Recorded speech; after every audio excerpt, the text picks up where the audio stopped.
3, 2, 1.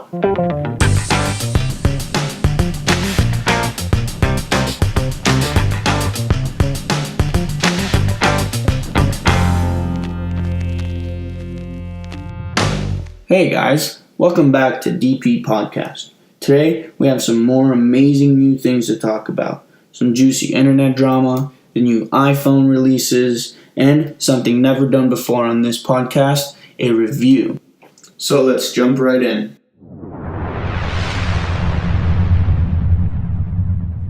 I was hanging around the house last night, scrolling through some emails when a notification email from Nike popped up, telling me that they've just released a new financial statement. Now, I got super interested because, as you guys know, I am a little bit of a businessman. So I went on their website and searched which financial statement that was. Now, the financial statement they released was actually the letter to the shareholders of Nike. So I read it all. It was 9 pages long, but we won't talk about the 9 pages. We're just going to talk about a couple things that made this letter so great and effective. So when a businessman opens a letter like this or sits in a meeting, they're looking for 3 key things, pretty much. They're looking for what is the business strategy for attack. So pretty much, how is this business bringing in money? The second thing that they're looking for is this strategy working? Are we or are we not bringing in money? Now, this is where the letter gets a little bit more filled with numbers, percentages, charts, and data, and all that stuff. So sometimes it can get boring, but if the numbers look really good, it can be super, super exciting. And last but not least, we're looking for the new goals and expectations that the company has for the coming year. So pretty much looking into the future of the company and what it has in store for us. Alright, so right off the bat, Nike tells us about their consumer direct offense that actually allows them to serve the athletes personally, talk to them, get a hold of them so they can perfect the product that comes out for the customer.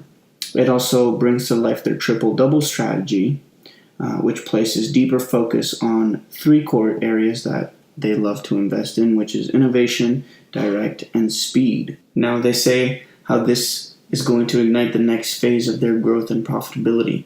They also mention that 50% of their growth is going to originate from new and innovative ideas. Now, this is what we want to hear. Right off the bat, Nike is telling us the strategy they used and are going to use in the future. This is something great to lead with because it entices us as businessmen to have a hope for the future and keep investing in the company. Alright, so moving right along, in the next couple paragraphs, we see some really great and exciting numbers that Nike has to share with us. They state that the revenue has grown 6% to $36.4 billion. They also talk about how their sportwear is now a $10 billion business and growing very rapidly. They also talk about their international geographics, so people around the world who are buying their product. It says that China has led with a growth of 21% over the full 100% growth. And they also talk about how their Epic React is already one of the top performance running shoes in the marketplace. They also mention that they've exceeded all their membership targets in fiscal year 2018, and that has also led them to improving their app, which again is something great to hear because we always love to hear about improving things and making things better. Now, they also mention how it's important for them to invest in data and analytics. This is important because it helps them to know the playing field of the market. It helps them to understand what the customers want so that they can provide that for them. They talk about investing in that will allow them to serve the customers both online and in store with exactly what they need. And as a businessman, we see this as an investment for the future.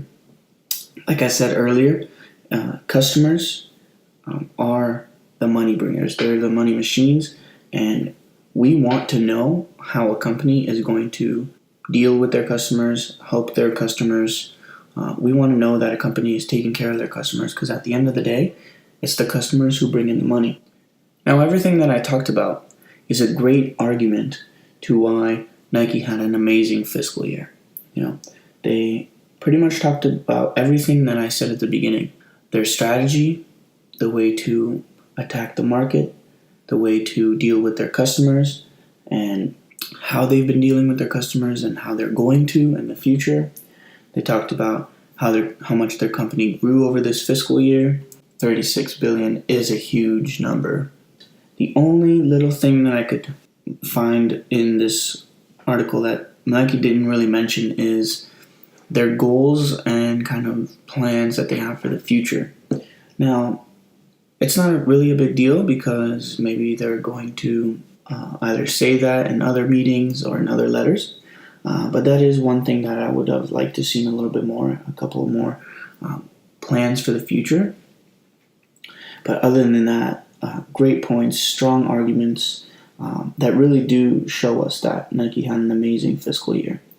Now, coming to a conclusion, Nike did a very good job. We have to remember that this is a business statement and a very informational business statement. So Nike did a really good job in ordering the facts, the information, in a way that it was easy to digest and read.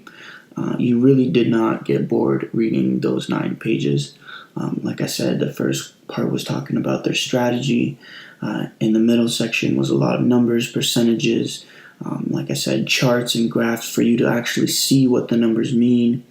And then ending off with how they're improving for their customers and how they want to invest in that. So the information was laid out perfectly. Overall, great piece of writing here from Nike. We see at the end also that the author's name is Mark Parker. So thank you, Mark Parker, the chairman and president-chief of Nike. Thank you for this amazing piece of writing. Overall, I would give it a 9 out of 10. That's a solid rating. Like I said, the only little thing that I would have loved to see a little bit more is the plans for the future of Nike, where they're headed, what targets they have set for this next year. But hopefully we can find that out in different meetings and letters. But again, guys, if you want to read the full letter, you guys can find it on their website at Nike.com. Just go to the About Us section and then dig through a couple of financial statements and you'll find it. So that concludes the review part of the broadcast today. Let me know how you guys liked it. Comment down below if you would like some more reviews, some more business talk on this channel. If not, let's jump into some juicy drama.